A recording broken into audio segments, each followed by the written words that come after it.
título de la prédica es Defensa efectiva. Defensa efectiva. Y vamos a ir a la primera carta de Pedro, como lo venimos predicando. Hoy estamos en el capítulo 3, vamos al versículo 13. Bien pueden abrir su Sagrada Escritura para que marquen, rayen, para que pongan anotación, sus cuadernos, en fin. García Márquez decía que la mejor memoria es la de papel. Uno se confía en la memoria y se le olvidan las cosas. Ahora, tiene que saber dónde deja el papelito. Bien, defensa efectiva. Primera de Pedro, capítulo 3, versículo 13.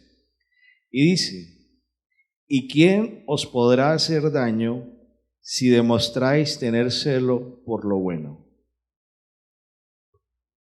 Ya nos hemos dado cuenta que Pedro nos hace un recorrido de lo que realmente debe ser un hijo de Dios y cómo debe mantenerse, que comienza desde su relación individual con el Señor Dios, sigue con su relación hacia los demás, habla sobre el matrimonio, la función que tiene el matrimonio, cómo nos injertamos, cómo nos enfrentamos a la sociedad, cuál es nuestra razón de ser, el testimonio que debemos dar. Y ahora Pedro nos muestra algo y es: todo eso está muy bien, todo va muy claro, y esto lo va a clarificar más. Si nosotros estamos haciendo lo que el Señor dice, obviamente vamos a tener que vivir situaciones que en la carne no son agradables, pero que en el espíritu fortalecen.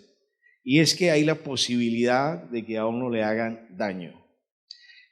Parte la palabra aquí a través de Pedro, inspirado por el Espíritu de Dios, y hace una pregunta: si yo hago lo bueno, ¿me pueden hacer daño? Y entonces la gente cree que por ser uno bueno nadie lo toca. La gente cree que porque yo estoy haciendo lo correcto, lo justo delante del Señor Dios, paso incólume. Entonces la pregunta es: si tú haces lo bueno, ¿alguien te puede hacer daño? Y nosotros podemos responderlo. Y sabemos que estamos en un mundo donde hay peligro constante.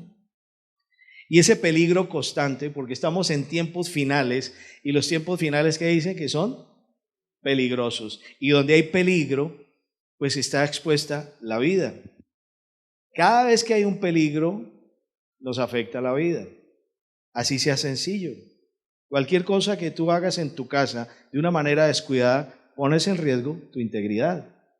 Con mayor razón cuando yo llevo el mensaje, cuando yo soy un hijo de Dios y enfrento un mundo pecaminoso, enfrento un mundo que está en tinieblas, enfrento un mundo que no tiene luz, y yo llevo la luz y yo llevo el mensaje de la justicia, de la paz, del amor, la salvación. Estoy haciendo lo correcto, pero también me estoy exponiendo porque voy a enfrentar personas que van seguramente a estar en contradicción, en contra de lo que yo llevo. Entonces la pregunta es: ¿por yo hacer lo bueno no voy a tener peligros?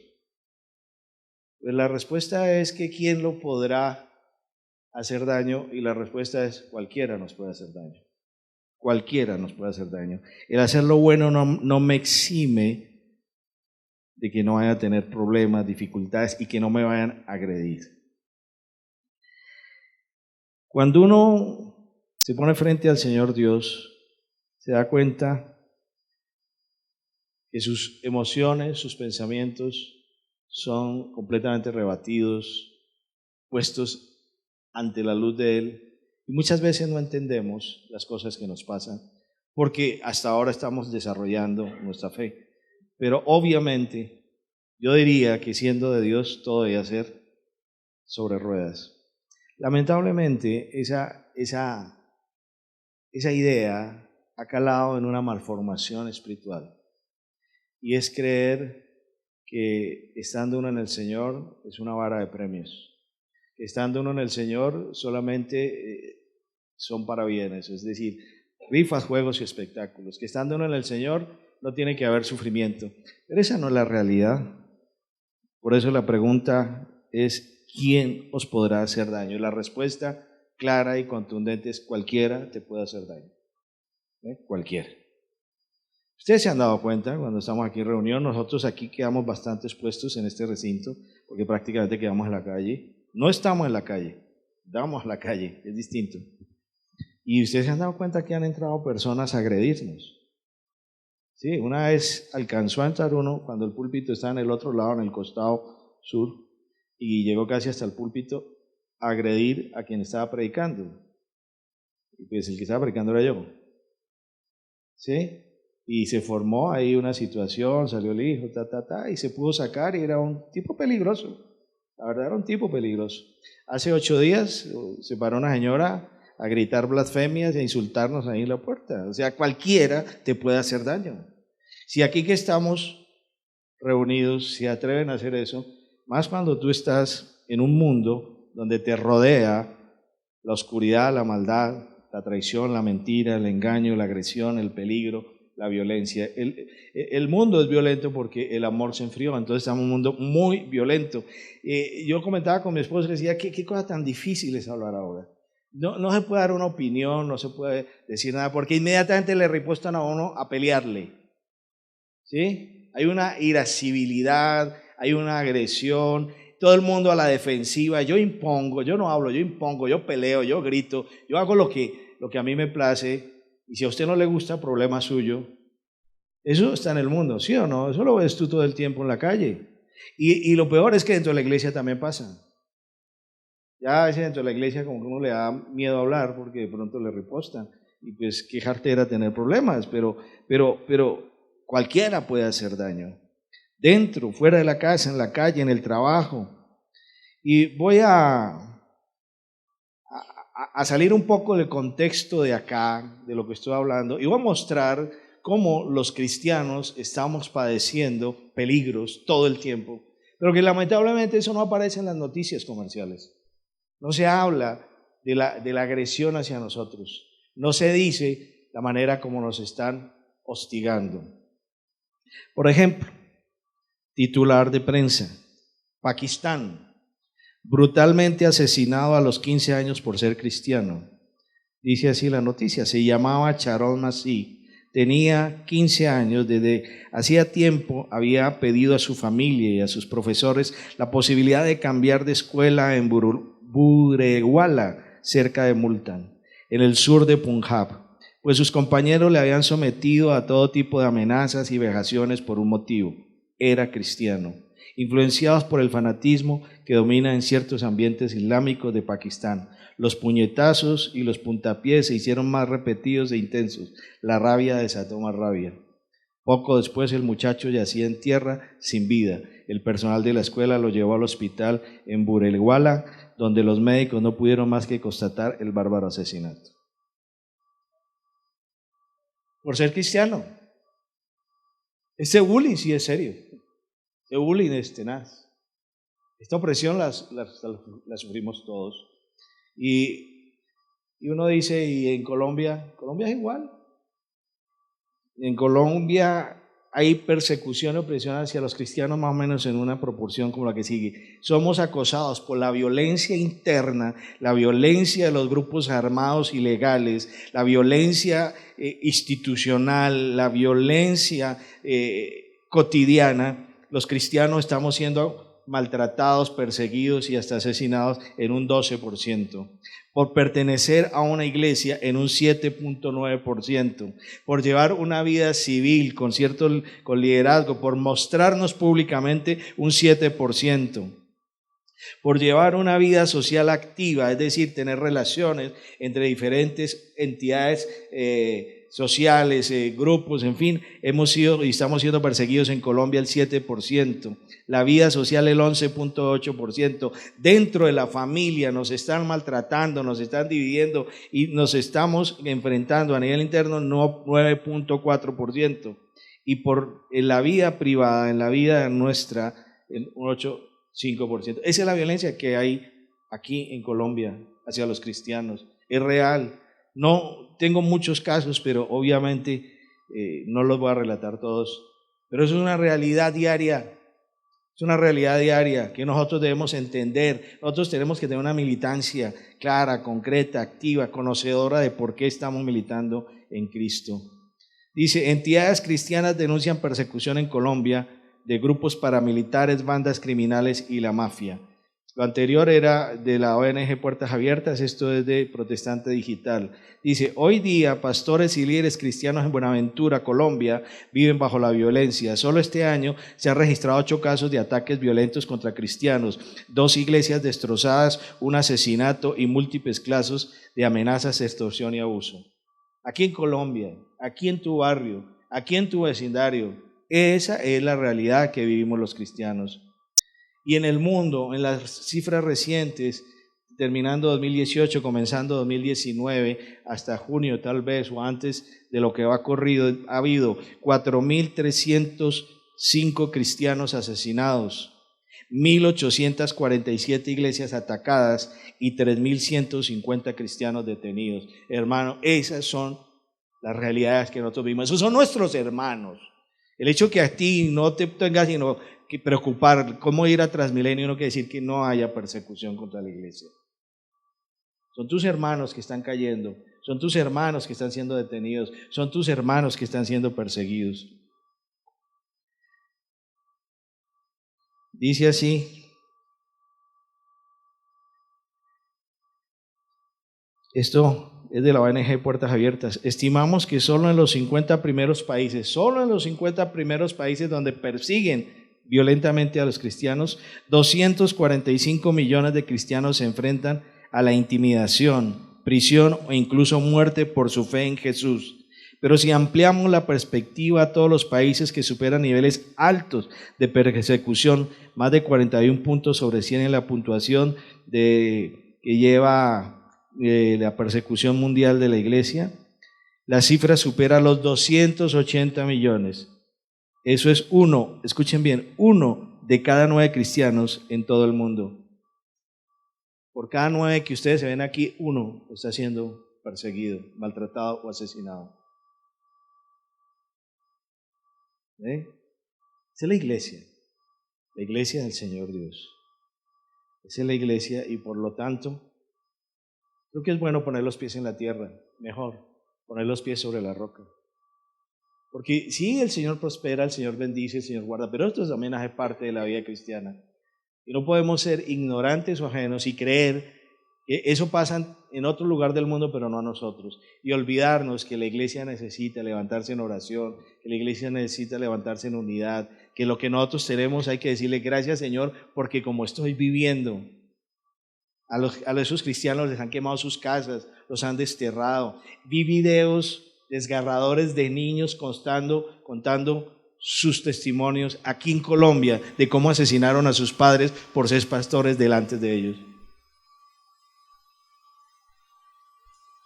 Entonces, esta palabra de Pedro nos pone en situación, o sea, muy bien todo eso, pero pues obviamente eso es una historia que la iglesia viene llevando desde mucho tiempo atrás, pero a veces en la comodidad que nosotros nos habituamos, nos olvidamos quiénes somos.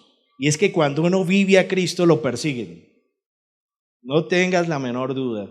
Aquí no se están prometiendo vara de premios. Aquí se está diciendo la verdad. Cuando uno vive a Cristo lo persiguen y de diferentes maneras. Voy a mostrar un videoclip. Y espérate un momentico. Y los que no lo pueden ver, si quieren córranse un poquito para que lo puedan ver, que es un homenaje que encontré yo, que se le hace a todos los caídos por la palabra y el evangelio, a todos los mártires de la iglesia. Y yo quise rendirle un pequeño homenaje aquí hoy con ustedes a nuestros hermanos, para que no olvidemos que muchos han derramado la sangre por Cristo y para que nuestra congregación, nuestra iglesia como esta, es decir, la iglesia del Señor, permanezca en pie. Y este es un pequeño homenaje que se le rinde a los mártires de la iglesia.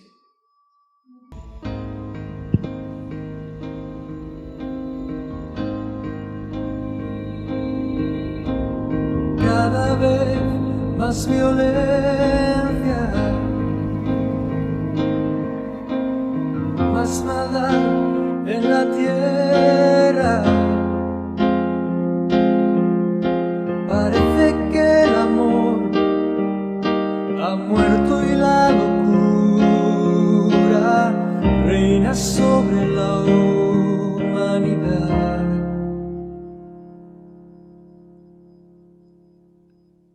jóvenes acabados,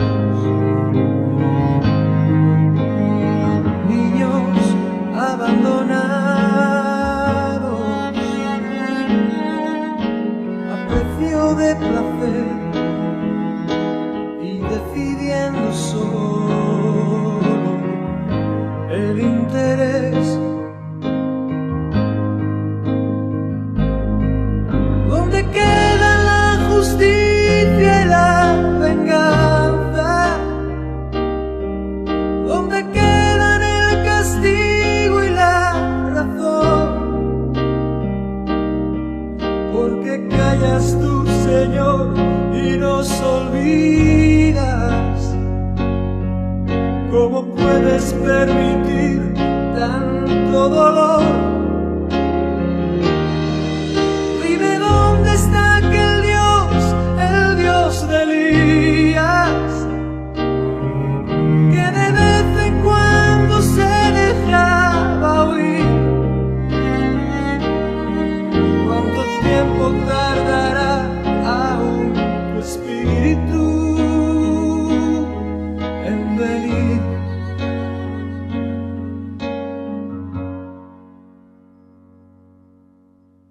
Necios como niños, torpes cachorrillos, como nos gusta jugar y nos gusta preguntar aquello que hace tiempo sabemos ya.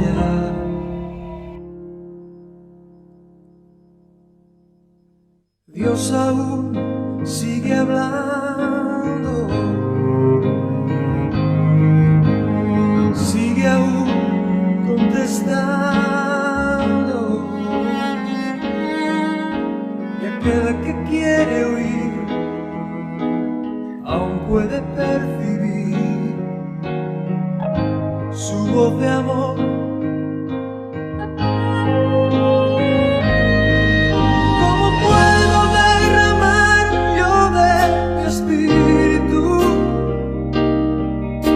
Mis hijos no se vuelven hacia mí. Ahora ciñete como un varón valiente.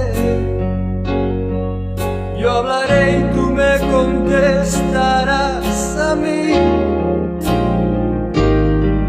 ¿Dónde están aquellos hombres como Elías que dejaron seguirme a mí, que rompieron compromisos con el mundo solo por agradarme a mí? ¿Dónde están aquellos tres que en Babilonia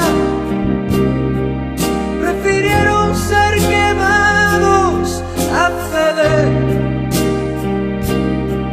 ¿Dónde está aquel Daniel que me adoraba? ¿Dónde está la santidad de aquel José?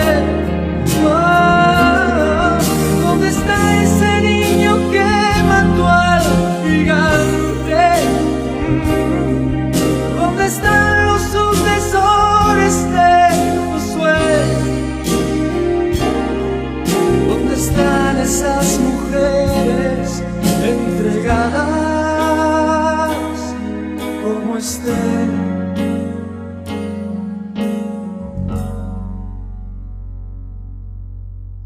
Jóvenes acabados, niños abandonados, a precio de placer, y pagan inocentes los errores de otros en el ayer. Si mi pueblo se volviese y me buscase,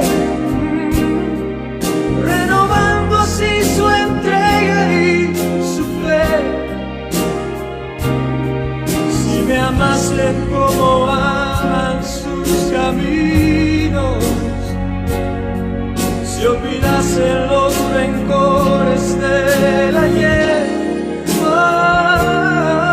Yo abriría las ventanas de los cielos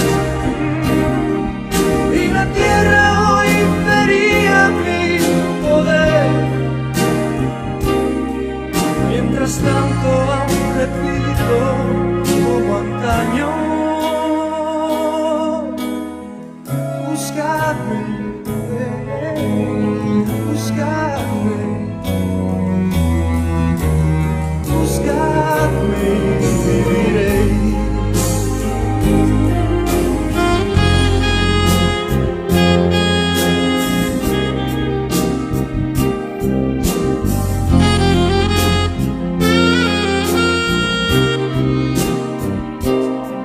Mientras tanto aún repito como antaño: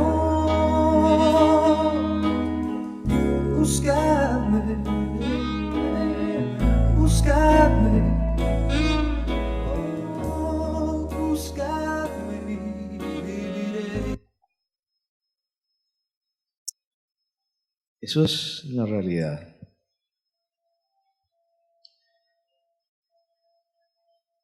Satanás ha hecho una cosa muy sagaz,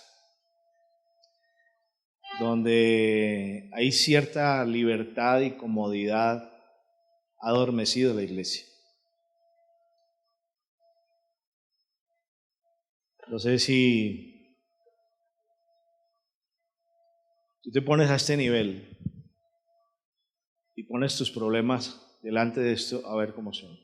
¿De qué te quejas? ¿Qué te duele? ¿Cuál es tu petición diaria? ¿Cómo vives tú como cristiano? Esa vida que tú llevas refleja realmente la integridad y la santidad delante del Señor Dios. Y te cuento que esto simplemente, dice que 105,000 asesinatos se están dando por año de cristianos. Oye, ¿tú has visto estas noticias en algún medio comercial? Nunca. Pero eso sí, hagan alguna cosa de esas entre ellos y lo vuelven noticia, personaje. Lleva un cantante que murió hace poquito y ya va para una semana y ni siquiera lo han podido enterrar o no lo han querido enterrar, lo que sea, pero le están haciendo un culto a la muerte y eso es un despliegue. Pero ¿cuántos saben y cuántos conocían estas cifras de la persecución de la iglesia? Ahora yo te digo, esto no es para que ni te incomode ni nada, sino para que sepas a quién sigues, por qué lo sigues y hasta dónde lo vas a seguir. Y para que entiendas que muchos hermanos tuyos en este momento están sufriendo persecución, los están matando, se están quedando sin techo, están quedando sin comida y están siendo torturados a esta hora y en este momento. Entonces yo digo, a veces nos quejamos, ¿y de qué nos quejamos? Yo diría, cuando te quejes, acuérdate de lo que está pasando. Cuando te lamentes, acuérdate de qué es realmente un lamento. Y cuando quieras pedir, realmente pide lo que realmente se necesita pedir, valga la redundancia. Pero esa comodidad de la iglesia, ese lugar de refugio que se ha convertido en donde solamente venimos a mirar cuáles son los placeres de la vida y a pedir lo que yo quiero y a decir es que quiero más y quiero más y quiero más, nos ha hecho darle la espalda a la verdad de la iglesia verdadera que está sufriendo la persecución y que nosotros sufrimos la persecución. Aquí en Colombia asesinan cristianos todos los días. Aquí hay pastores que están amenazados todo el tiempo. Y no los amenazan por participar en política, los amenazan por predicar la fe en Cristo Jesús. Y no los amenazan por estar metidos en los negocios del mundo, los amenazan por no renunciar a Cristo Jesús y a su fe. Y los amenazan porque van y predican la verdad en zonas de conflicto, predican la verdad en zonas marginadas, predican la verdad en donde están los grupos armados ilegales y van con valentía a hacerlo. Todos tenemos nuestra misión. Entonces, nosotros que estamos cómodamente sentados acá, no tenemos que olvidar que la iglesia de Cristo es una iglesia viva, es una iglesia de verdad, es una iglesia de palabra, y es una iglesia que está siendo confrontada y que confronta las tinieblas y que las tinieblas se le vienen encima y que tenemos que saber pararnos firmes delante de ello.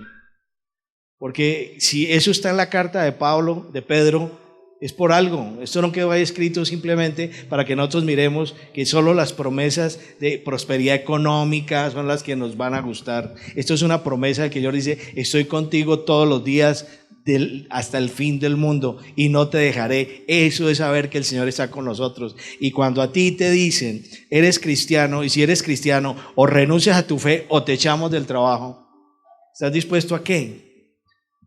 Gracias a Dios, a nosotros por la fe no nos han puesto un revólver en la cabeza para que renunciemos a Cristo.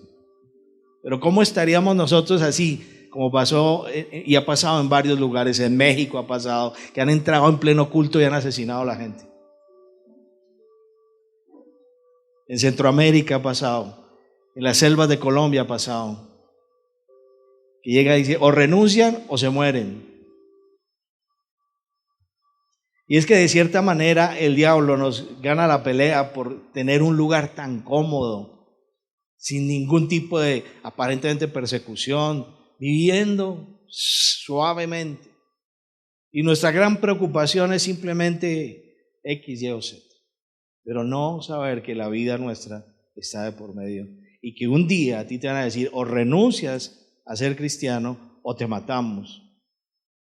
Y es tan sutil que Satanás está haciendo una cosa tan sutil que hace lo que se hace con un experimento. Si yo meto un sapo dentro de una vasija, de un recipiente con agua, el sapo permanece ahí, pero si pongo esa vasija en un lugar donde hay fuego y le prendo fuego, el sapo no se va, porque poco a poco le va tibiando el agua y sin darse cuenta empieza a hervir y se quema.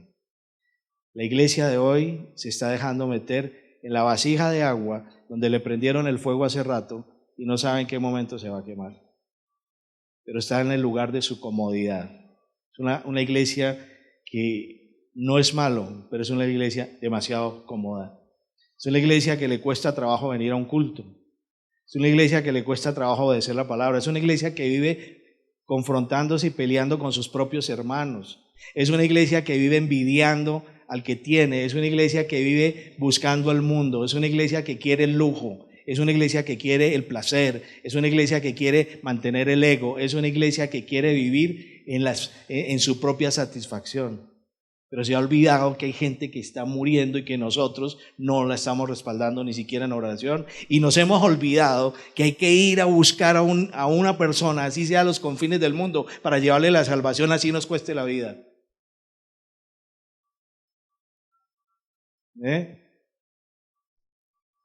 Ustedes conocen la anécdota de un tipo que pasó por aquí hace muchos años. Estaba oscuro, estaba de noche. Y me dijo, pastor, necesito hablar con usted. Y me dijo, ¿qué es lo que necesita? Yo pensé que me iba a pedir plata. Claro, pidió plata, pero con una amenaza. Vengo a asesinar a un pastor. Entonces yo dije, ojalá no sea yo. Pero íbamos a cerrar la iglesia por eso. ¿Cómo es nuestro comportamiento en la calle? ¿Cómo es nuestra actitud en la empresa? ¿Cómo es nuestra vida en la casa? Sutilmente el diablo está sacando a la gente de la iglesia. La está sacando, aunque estén aquí, los está sacando. Porque somos más mundanos en nuestra manera de pensar, en nuestra manera. Andamos peleando por lo que no debemos pelear.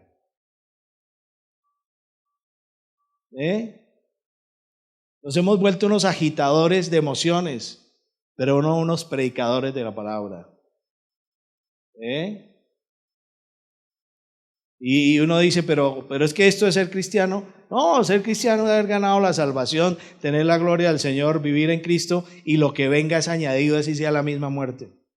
De todos modos, tarde o temprano tenemos que irnos para el cielo, como mártires o por enfermedad, pero que nos tenemos que ir, nos tenemos que ir.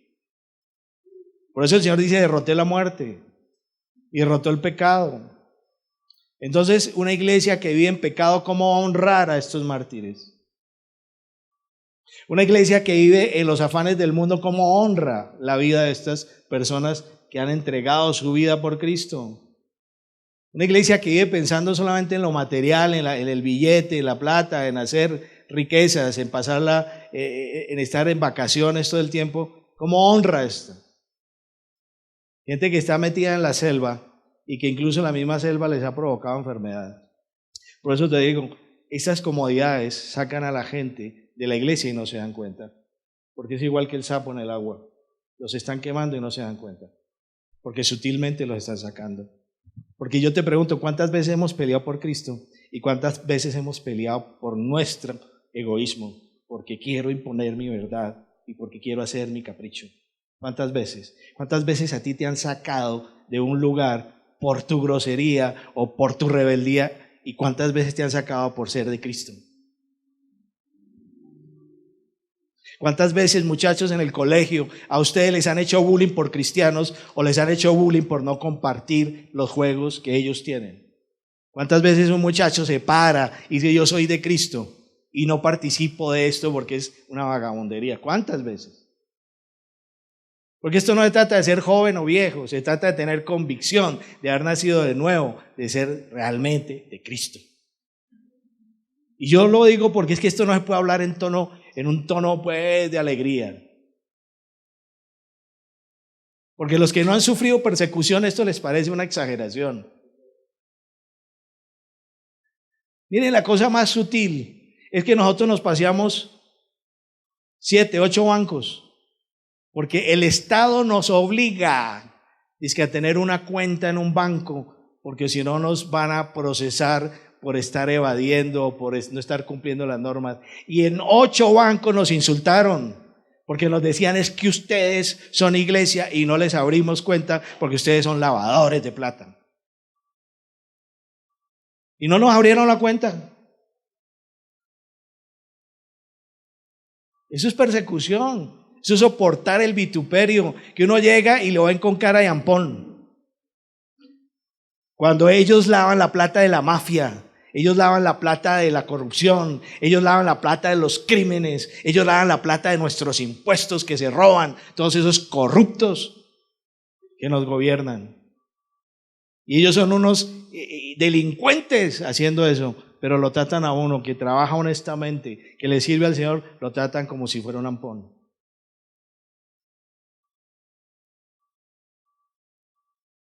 Y que llega a un sitio y le dice, es que usted por ser cristiano no le damos eso. Eso es una persecución. Pero cuando uno no se fija en eso, qué chévere. Cuando uno no está metido en la obra del Señor, pues no, rico, yo voy y me siento en mi silla y recibo y me voy contento. Pero es que la iglesia es una iglesia militante. La iglesia no es una iglesia simplemente de visita. La militancia implica actividad constante y llevar la palabra a todo lugar sin importar las consecuencias. Eso es ser militante, es tener causa, es estar dispuesto a morir por esa palabra que es la de Cristo Jesús. Eso es ser militante. Y cuando el Señor me dice, yo soy tu amigo, es porque yo considero a mi Señor Jesucristo mi amigo. Dice que el verdadero amigo es el que está dispuesto a dar la vida por el otro. Y si Cristo es mi amigo, Cristo es mi Padre, Cristo es mi todo, Cristo es mi Señor, yo debería estar dispuesto a dar la vida por Él, como lo vemos acá. Es un pequeño homenaje a los mártires. Y el que escribió esto fue crucificado, que fue Pedro. Entonces esto a uno lo desacomoda. Porque nos han enseñado mal la palabra, porque nos han mostrado cosas que no son, porque hay una iglesia mentirosa y sectaria que dice cosas que no son ciertas. Pero el que viene a Cristo tiene que enfrentar estos padecimientos. Aquí no es vara de premios, vuelvo y le repito. ¿Cuántas veces no lo podrán haber sacado uno por ser cristiano? Muchas veces. Muchas veces. ¿Cómo tenemos que hacerlo? Dice, pero si aún sufrís por causa de la justicia, dichosos sois, y no os amedrentéis por temor a ellos ni os turbéis. O sea, la respuesta está ahí. Te van a perseguir, te van a matar, te van a torturar, te van a expropiar los bienes, te van a hacer daño, te van a poner trampa, te van a querer poner en la picota pública, van a querer hacer escarnio de ti. Esa es la verdad. Porque si lo hicieron con Cristo Jesús, ¿quiénes somos nosotros para que no hagan lo mismo? Y si todos estos mártires desde el primer siglo hasta el siglo XXI han puesto sus vidas, nosotros somos la excepción. Y ellos predicaban a Cristo igual que nosotros. Y entonces dice, si sufro por causa de la justicia. O sea que yo primero tengo que ser un hombre bondadoso, un hombre de verdad, una persona sincera, una persona de buen testimonio, una persona que da el ejemplo, una persona que realmente es digna de llamarse hija de Dios. Porque ahí es donde está realmente la diferencia con el mundo. Dice, y además debo ser justo, y soy justo cuando cumplo en mi vida la palabra del Señor Dios y cuando hago la voluntad del Señor Dios. Eso es justo, dice ahí la palabra. Y si por causa de la justicia eres perseguido, tienes que darte por dichoso. Por eso dice Santiago, gozaos en las diferentes pruebas.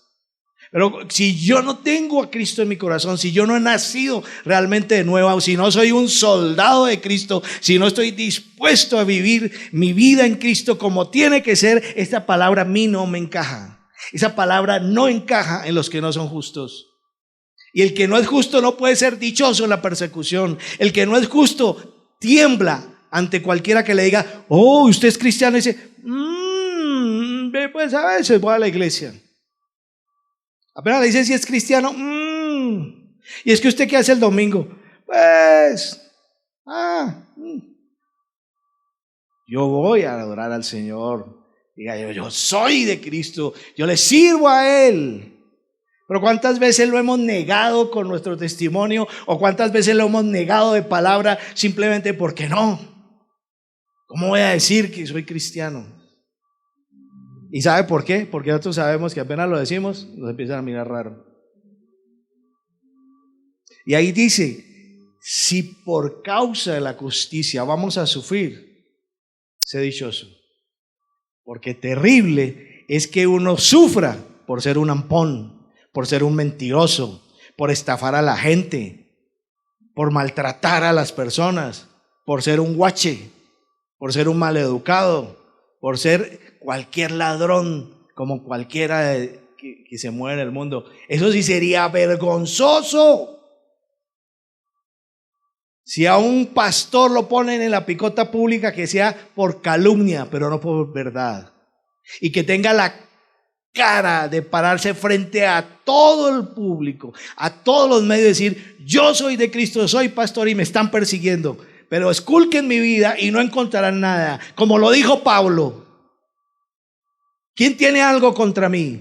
Levante la mano y diga y pruébeme que lo que está diciendo es cierto. Pero terrible es cuando uno tiene que bajar la cara y decir que no me vean porque de pronto descubren lo que estoy haciendo. Porque ya no es justo. Y aquí Pedro lo dice, si por la justicia eres perseguido, te tienes que dar por dichoso.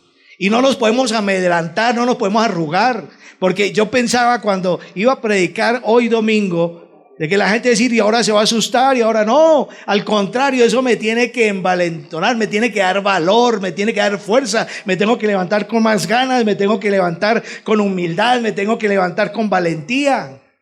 No me tengo que asustar, no me tengo que amedrentar, porque yo vivo en el amor de Cristo y el amor de Cristo es el verdadero. Y cuando tengo un amor verdadero, se echa fuera el temor. Eso es el verdadero cristiano. A otros no nos importa. Es decir, no es que no nos importe, no nos vamos a dejar arrinconar por la persecución. Por eso dice, yo soy dichoso y no me voy a amedrentar, no voy a sentir temor. No me voy a turbar, no voy a dejar que el mundo me acose. Por eso, mi hermano, lo único que nos mantiene a nosotros firmes es la palabra de Dios. Lo único que nos mantiene a nosotros firmes es hacer la voluntad del Señor Dios. Lo único que nos mantiene firmes es fiel a Él.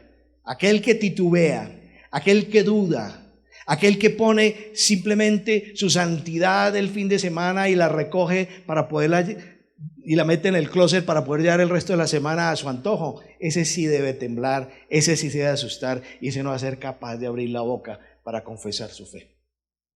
Pero cuando yo vivo la palabra, cuando yo soy fiel a Él, cuando vivo en su voluntad, cuando me he entregado de verdad, cuando mi corazón es un corazón valiente, es un corazón de soldado de Cristo, No importa lo que ha de venir, estamos frente a Cristo y estamos dándole la cara al enemigo. ¿Cómo se va a quejar uno conociendo esa verdad? ¿Cómo se va uno a amedrentar? Por eso, mis hermanos, el Señor lo dice, la persecución no te debe sacar de la comunión con el Señor Dios. Todo tipo de persecución. Algunos los persiguen con plata. Ese es otro tipo de persecución.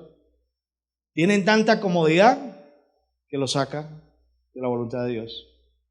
Están más preocupados ya de cuidar el dinero. Están más preocupados de cuidar su estatus. Están más preocupados de ponerse la ropa de moda. Se conmueven cuando no pueden comprar lo que quieren. Se conturban. ¿Qué será cuando le digan renuncia a Cristo o se muere? ¿Es una verdad o no es una verdad? Es algo que está viviendo la iglesia. Cada día es menos plausible que la iglesia se mezcle con el mundo, como lo hacen en los eventos políticos. Menos plausible.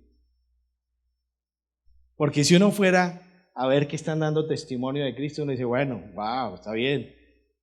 Y en la primera manifestación lo bajan a tomatazos. No, el hombre es un valiente. No, el hombre va a prometer puentes donde no hay ríos. Va a pavimentar todas las calles. Va a hacer promesas tan falsas como cualquiera del mundo.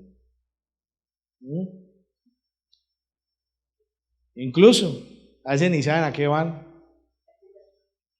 Hay gente que las elecciones son el 27 de octubre, estamos a 20 días y ni siquiera saben cuál es el discurso que tienen que llevar para llegar al consejo. Entonces, imagínense eso. Ni siquiera saben en qué están. Eso no es plausible, eso no es agradable. Y eso es lo que ha contaminado a la iglesia.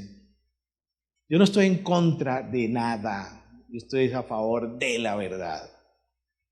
Cada cual responde delante del Señor Dios. Pero es que uno a la iglesia no va a divertirse, resulta que a la gente le gusta el show en la iglesia. Muy bonito, claro. Yo quisiera tener un lugar mucho más cómodo. Quisiera que la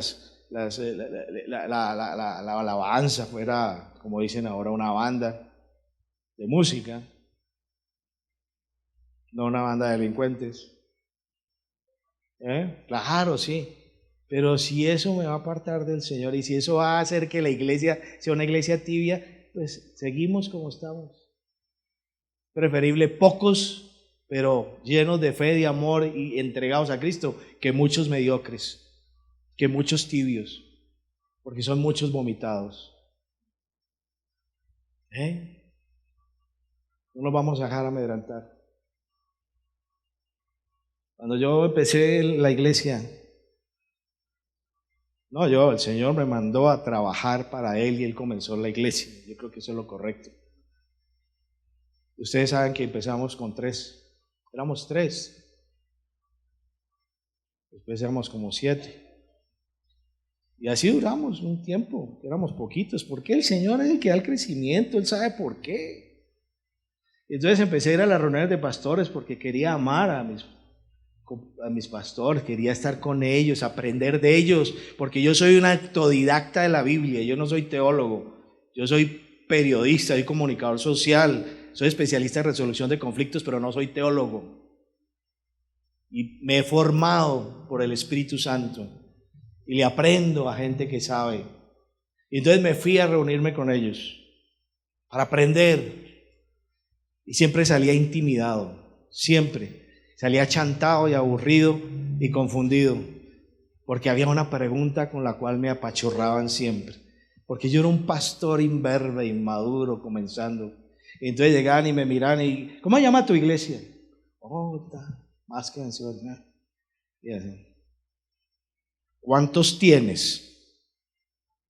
Entonces uno decía, si yo digo 5, 6, 7, 9, intimidante.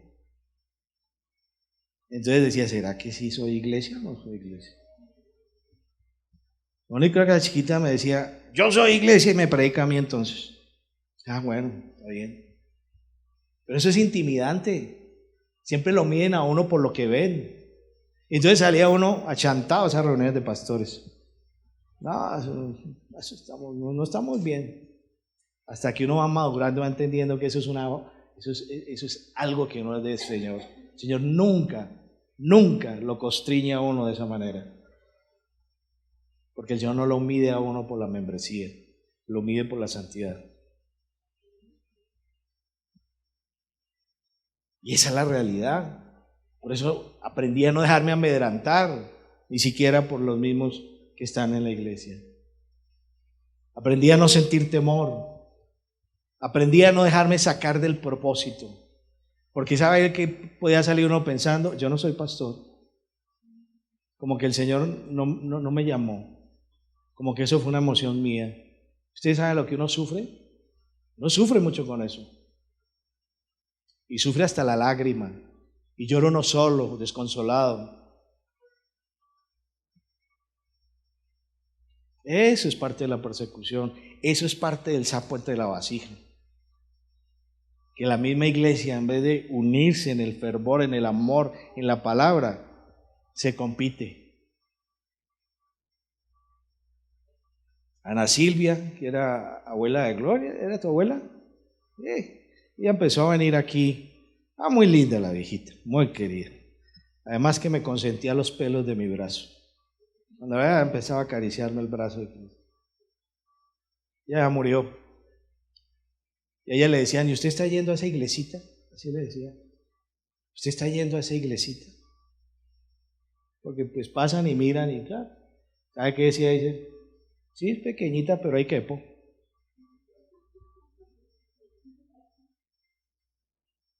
Así, ¿cuántas veces no te habrán amedrantado a ti? ¿Cuántas veces no han amedrantado a tus hijos en el colegio porque son cristianos? ¿Y cuántas veces les has enseñado que hay que tener valor para mostrar un corazón de Cristo? ¿Cuántas veces no te han dicho, ay, ese cristianito? Mi amado Mateo en la universidad le han hecho bullying, ya un viejo sinvergüenza como este que ya está grande y ya casi un profesional, y le han hecho bullying. Pero doy fe en el sentido de que lo que él me ha contado y lo que yo lo he visto, que se ha mantenido firme en la palabra. Aquí está. ¿Y a ustedes cuántas veces no les han hecho eso? Pero no se amedranten, no se asusten, no tengan temor, siéntanse dichosos de ser llamados hijos de Dios, como lo dice la palabra. Turbarse es dejarse sacar del propósito. Cuando se turba una persona, lo meten de tanta presión que lo sacan de su entorno, que hacen que la persona se olvide de quién es, hacia dónde va y por qué está donde está. No se dejen conturbar, ¿ok? Porque lo dice la palabra, Y dice, siguiendo lo anterior, era 1 de Pedro 3:14 y ahora vamos a 1 de Pedro 3:15, dice, en lugar de tener miedo, en lugar de que te dejes arrinconar por el temor, en lugar de que te dejes sacar por el propósito, ¿qué es lo que dice? Sí, no. Es decir, en lugar de eso, haz esto. Santifica a Cristo como Señor en vuestros corazones. O sea, entre más te persigan, más santifica, es decir, más glorificas al Señor, más lo pones en el lugar que es, lo exaltas a lo sumo como Él es exaltado a lo sumo. Entre más persecución, más Cristo. Entre más opresión, más palabra de Dios. Entre más persecución, más cara limpia con el buen testimonio. Entonces, en lugar de asustarnos, santifiquemos a Cristo nuestro Señor. Y lo debemos hacer en nuestro corazón. Es decir, fíjate, para uno tener ese convencimiento, lo debe tener aquí en el corazón. Yo aprendí militancia cuando no conocía a Cristo. Yo no sabía qué era ser un militante. Pero desde mis 12 años más o menos empecé a tener militancia, pero empecé a tener militancia política porque me gustaba de los 12 años. Me acuerdo que creo que tenía esa edad cuando derrocaron a Salvador Allende en Chile, año 74, algo así, si no me falla la memoria, sí, como 74. Y yo estaba en el colegio y andaba prendido el radio oyendo la transmisión de la caída de Salvador de Allende y cómo él entregó su vida por defender la causa. Y eso lo admiraba mucho. Y desde ahí empecé a ser militante político, desde esa edad. Tanto es así que a los 17 años me expulsan de un colegio privado por hacer una huelga. Esto no sigan mi ejemplo, jóvenes. Esto era cuando tenía 17 años. Yo me convertí a los 41, entonces había un gran trayecto por recorrer. Y así seguí. Y empecé a conocer militantes revolucionarios e izquierdosos desde muy joven. Cuando esa expulsión incluso me contactó un grupo guerrillero que había en ese entonces, que era el PLA, el Pedro León Arboleda, ya no existe. Y bueno, no, el Señor me fue diciendo, no se va a meter por ahí, ¿no? Pero me quedó la espinita. Y me di cuenta y conocí gente que por una causa humana estaban dispuestos a morir. Y vi compañeros morir por una causa humana. Y entregaron su vida por defender a los pobres, como muchos la están entregando ahora en este país, donde están persiguiendo indígenas y líderes populares, que están peleando por causas populares. Yo conocí y con ellos tuve militancia y entendí que era ser un militante y era estar dispuesto a morir. Era estar dispuesto a salir a poner la vida por una causa. Y cuando conocí a Cristo, 30 años después, 20 años después, si yo hice eso estando en la carne, estando en el Espíritu, soy un verdadero militante de Cristo. Y si lo hice por el mundo, hoy doy la vida por mi Señor. Eso es ser militante. No tener vergüenza de decir quién es. No tener una vergüenza de pararse públicamente y decir, Cristo es el Señor y es el único que te salva. No tener vergüenza de decir, eso es corrupto y eso es pecado. No tener vergüenza de denunciar la mentira y exaltar la verdad. Eso es ser militante. Son tan escasos y tan pocos. De eso ya no se consigue casi. Pero esa es la realidad. Y la iglesia no le han enseñado eso. Pablo dice que él es militante de la verdad y la iglesia no entiende qué es eso. La iglesia no ha entendido qué es santificar a Cristo en su corazón. La iglesia no ha entendido que cuando yo tengo a Cristo en mi corazón va uno por todo. Y dice, nosotros debemos santificar al Señor en nuestro corazón, estando siempre preparados. Estando siempre preparados.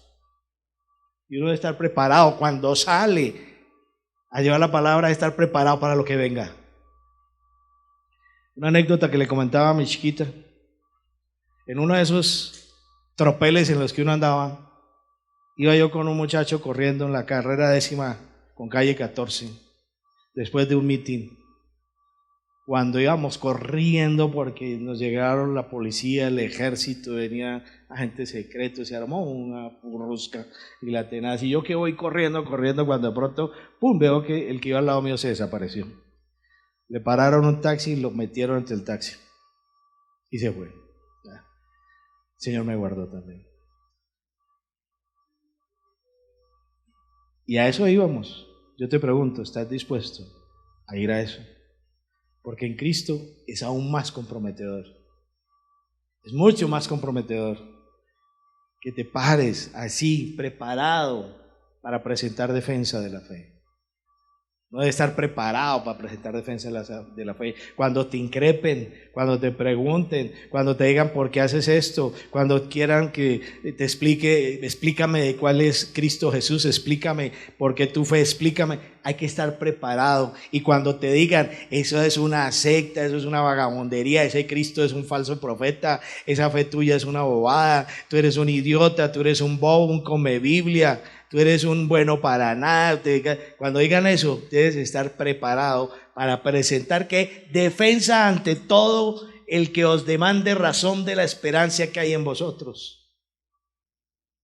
Y no todos te van a decir, ven, Camilo, tomamos un tinto, quiero que me expliques cuál es la fe tuya. No, hay gente que cuando dice cristiano empiezan a echarle pipos.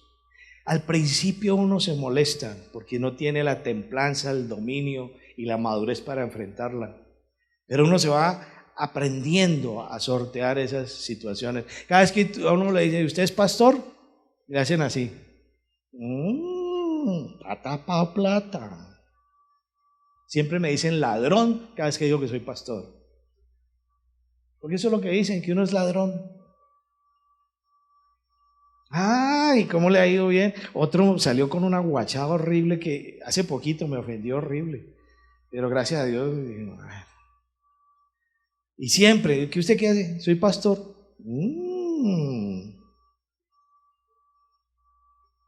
Hay que presentar defensa, hay que poner la cara, hay que decir, sí, le servimos a Cristo. Somos honestos, somos transparentes. Usted no tiene nada que decirme a mí. Demuéstreme algo. No me haga muestre qué es lo que me está diciendo. ¿Ve? Y así también a ti de cristiano. Y a veras uno dice que es cristiano, los amigos le dicen que ahí nos tomamos media guaro. Para tentarlo, para sacarlo, para hacerlo caer. Camine que le tengo unas muchachas muy queridas, también que le tengo unos muchachos muy fuertes. Eso lo hacen ahora. Cuando tú dices que es cristiano, inmediatamente empieza a operar en ellos la maldad. ¿Cómo lo hago caer? ¿Cómo le demuestro que eso es una bobería? ¿Cómo lo hago pecar? Y esa trampa te la van a poner todos los días. Todos los días. Y si uno en un momento determinado, es obvio, tiene temperamento, cada uno tiene su temperamento, pero hay que dominarlo, ¿cierto? Pero por alguna situación uno se levanta en defensa vehemente. Ay, no dice que es pastor. Ay, mírelo. O sea, como quien dice, entonces deme la jeta. Y verá, no, es que no se trata de eso. Debemos saber soportar el sufrimiento, pero nunca, nunca cejar en mostrar que nosotros tenemos el poder del Espíritu de Dios para defender nuestra fe. La bendita esperanza que tenemos de subir al cielo, a reunirnos con Cristo por toda la eternidad. Hacerlo con mansedumbre y reverencia. Esa parte es dura. Yo lo digo, es duro. Porque es que lo ofendan a uno, hay que apretar los dientes. Hay que aprender a apretar los dientes. Y hay que hacerlo. ¿Eso está escrito dónde? En la Biblia. Por lo tanto, la defensa debe ser mansa y respetuosa. Respetuosa, no irrespetuosa, mansa y con respeto. Esa es nuestra labor. Duro porque te están ultrajando, te están maltratando, te están poniendo tentación, te están llevando a los lugares del lenocinio, a los lugares de bebeta, te están invitando a robar, te están invitando a ser falso, te están invitando a caer al otro, te están invitando a conectar con el delito, te están invitando a tantas cosas que tú tienes que tener mansedumbre y respeto para poder responder ante eso. ¿Cómo hace una persona cuando le dicen, bueno, la marihuana es medicinal, venga, nos metemos una buena salud, y le sacan a uno o a la persona su buen cacho de marihuana y le dice, hágale hermano que esto es saludable? Y tú como cristiano, ¿qué? Tienes que saber responder a eso, hermano. Jóvenes, ¿a ustedes no les han ofrecido droga en el colegio? Si eso lo hacen todo el tiempo. ¿No les han ofrecido sexo? No lo hacen todo el tiempo. ¿No les han ofrecido hacerle trampa al otro? ¿No se han vuelto gavilleros cuando tienen la rosca? Mis amigos son estos y yo me enfrento contra los fulanos. Camorreros, eso se llama ser camorrero. ¿No les han hecho eso? ¿No les han dicho, ese es una tonta o un tonto? A ese hay que burlarse de ese tontoniel. ¿No les han dicho, claro, mis hermanos? Y a ustedes viejos también. Los han llevado a eso. ¿Cómo actúa un hijo de Dios en esa situación? Ahí es donde presentas defensa de tu esperanza con mansedumbre y respeto. Ahí es donde se presenta la defensa. Porque ahí es donde te están tentando. Ahí es donde te quieren hacer caer. Hacerlo con mansedumbre, teniendo buena conciencia. Una conciencia es una conciencia limpia. una conciencia sin pecado, una conciencia que habla de la verdad y no del engaño. Tú debes tener buena conciencia para que en lo que aquello en que sois calumniados sean avergonzados los que difaman vuestra buena conducta en Cristo. Te van a calumniar, pero no lo van a poder demostrar porque tú llevas una conducta recta. ¿Sí o no? Con el ejemplo de la marihuana. Hay que ir en contra de los vicios. Y sale uno por ahí y le dice, pero usted metió marihuana conmigo.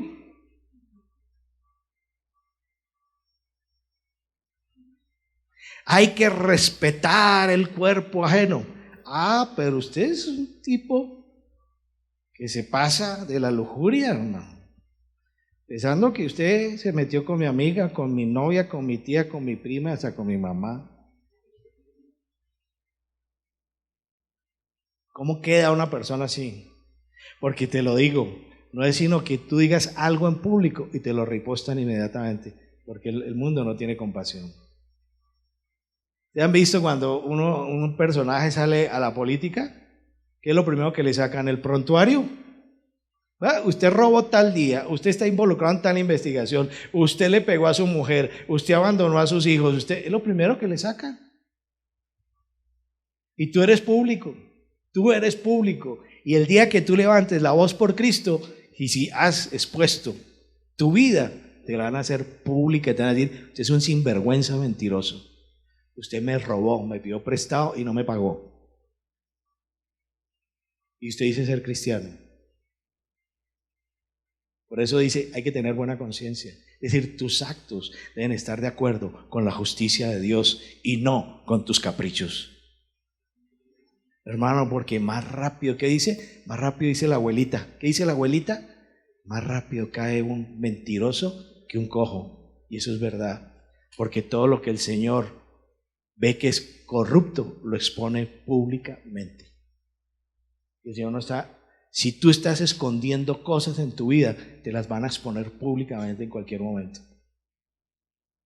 Yo por eso le predico aquí, por eso los jóvenes entran aquí jovencitos, desde llegados los 9 años, porque es que ellos tienen que ir aprendiendo esto.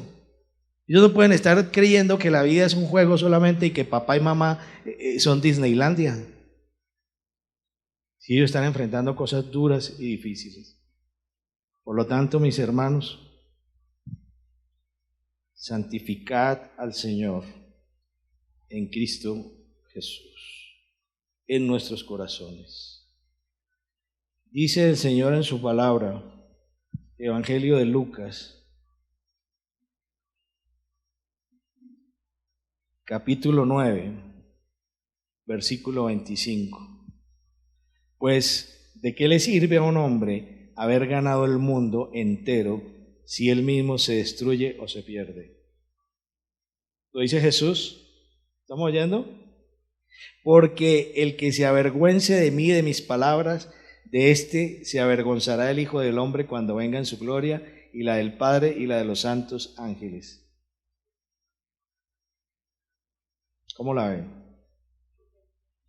Lo que menos debemos tener nosotros es vergüenza. Y termino con este versículo.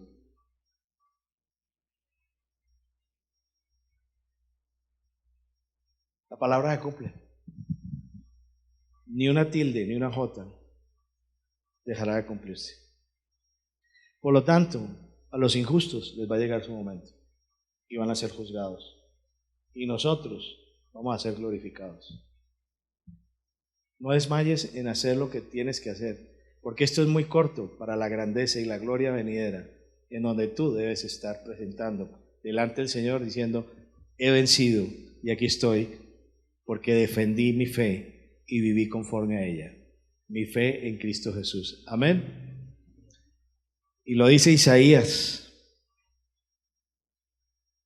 Sí, el Señor soberano viene con poder y reinará con brazo poderoso.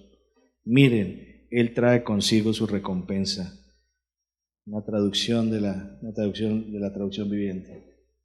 Hermanos, el Señor viene. No lo dudes. Y va a gobernar y va a mostrar su autoridad y su justicia en esta tierra. Pero hay algo, a ti te tiene una recompensa. y por la razón que sea, no lo pierdas. No pierdas las coronas, gánate coronas. ¿Qué es más valioso? ¿Ganarse el aplauso del hombre y del mundo? ¿O ganarte el beneplácito de nuestro Señor Dios? Eso lo evalúas y lo decides tú. ¿Qué es mejor, estar bien con el mundo o obedecer a nuestro Padre? ¿Qué es mejor, estar en nuestro sitio de la comodidad o estar nosotros públicamente defendiendo nuestra fe? ¿Qué es mejor? Eso lo decides tú. Y vuelvo y te repito, oremos por nuestros hermanos caídos en la batalla de la fe. Acuérdate de ellos.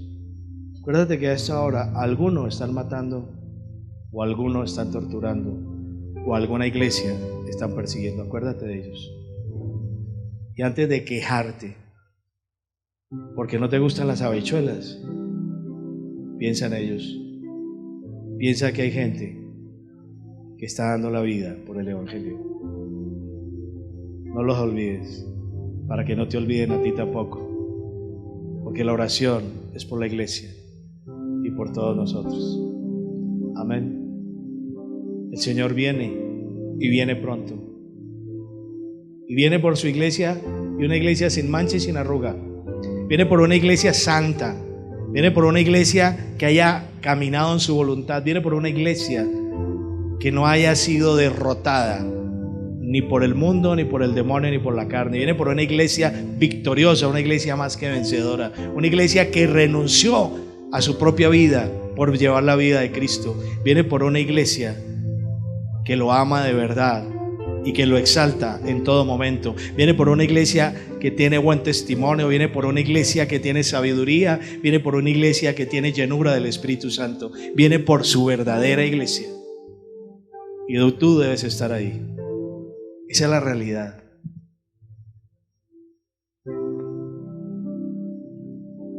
Cristo viene pronto y nosotros tenemos que rendir cuentas. Y démosle gracias al Señor por estar viviendo como estamos viviendo. Pero también pidámosle al Señor fortaleza para cuando nos toque pasar una prueba difícil o una persecución.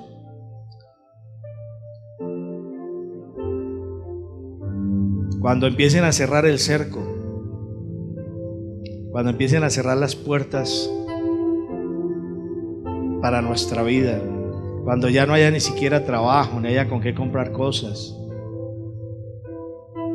cuando ya nos prohíban en un momento determinado hablar públicamente como lo hicieron ahorita en Bolivia, ya no puede predicar en público.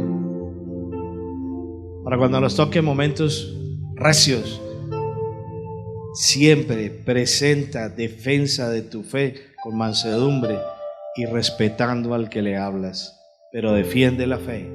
No la negocies. No dudes que Cristo es el Señor. Gracias, Padre. Tú eres nuestra fortaleza. Tú eres el que nos sostienes. Tú eres el que nos das palabra de aliento. Tú prometiste estar con nosotros todos los días hasta el fin del mundo. Y siempre lo has hecho y siempre lo estarás haciendo. Y por eso podemos confiar en ti. Te pedimos, Señor, que nos llenes de valor para enfrentar este mundo lleno de peligros, para no caer en la tentación que pone el enemigo, para no dejarnos llevar por las sutilezas de la carne. Te pedimos, Señor, que nos fortalezcas y nos levantes con el poder de tu palabra cada vez que estén flaqueando nuestras piernas, cuando nos ponemos al borde de negociar la palabra, de negociar nuestra vida y negociar la fe. Señor, guárdanos de esos peligros. No queremos fallarte, queremos ser siempre fiel. Queremos servirte, Señor, sin condición y estar dispuestos a dar nuestra propia vida por ti, Señor mío. Colócanos siempre en el lugar donde tú quieres que demos testimonio, seamos buen ejemplo, que mantengamos nuestra conciencia limpia para que así mismo podamos hablar con cara transparente y rostro que no se esconde, Señor. Señor, que en nuestras casas, nuestros hogares, nos estemos uniendo en esta palabra, que siempre estemos orando tanto por nuestros hogares, nuestros muchachos, nuestros jóvenes, pero también por nuestros hermanos que están librando batallas en tierras que son hostiles al evangelio, en esos países donde ser cristiano es prácticamente condenarse a muerte. Guárdalos, levántalos, Señor. Tú eres el único que puedes guardar tu iglesia y a todos aquellos hermanos que en este momento están siendo perseguidos, acosados, que tienen que estar, oh Señor, huyendo de un lugar a otro. Aquellos que han sido torturados, aquellas familias que han sido divididas, aquellos niños que han visto que sus padres fueron asesinados por ser pastores o por ser cristianos, aquellos jóvenes que les ha tocado sufrir la persecución simplemente por mantener su fe. Sosténlos y guárdalos, Señor. Oramos por ellos, Señor. Oramos porque solamente tú los puedes sostener, llenarlos de valor y quitarles todo temor y angustia, infundirles incluso aún más valentía de la de cualquier otro, para que con gozo y alegría muestren defensa de la fe en ti, Cristo Jesús. Oramos por esos hermanos, que estén guardados, protegidos y que reciban nuestra oración, nuestro amor y nuestro respeto, y que aquí también estamos dispuestos a seguir su ejemplo. Toda la gloria y la honra es para ti, Padre, en Cristo Jesús, Señor nuestro. Amén y amén.